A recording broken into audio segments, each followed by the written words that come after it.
खुश्क मेवाजात कुदरत की जानिब से सर्दियों का वो अनमोल तोहफा है जो खुश जायका होने के साथ मौसम सरमा में इंसानी जिस्म में इजाफी हरारत और तवानाई पैदा करने के साथ सर्द मौसमी असरात से भी बचाते हैं।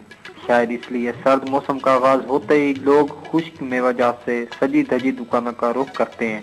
लोगों का कहना है कि यकबस्ता रातों में अपनों के साथ बैठकर खुश्क मेवाजात खाने का अपना ही मजा है। सर्दियों में घर वाले इकट्ठे बैठते हैं शाम को और ये तवानाई भी बख्शते हैं और हम एक दूसरे को गिफ्ट भी करते हैं।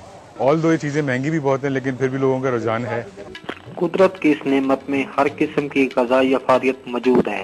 खुश्क मेवाजात फरोख्त करने वालों का कहना है कि मौसम सरमा के बाकायदा आगाज के बाद लोगों ने ड्राई फ्रूट की खरीदारी शुरू कर दी है। अभी सर्दी हो गया, अभी ये लोग खरीदना शुरू हो गया। इसका सेल तकरीबन जनवरी तक रहता है सर्दी में। तिब्बी माहिरीन के मुताबिक मेवों का एतदाल पसंदाना इस्तेमाल इंसानी जिस्म को मजबूत और तवाना बनाता है। माहिरीन के मुताबिक मौसम सरमा में खुश्क मेवाजात के तिब्बी फायदे होने के साथ साथ इसमें शामिल हयातीन इंसानी जल्द को खूबसूरत भी रखती हैं।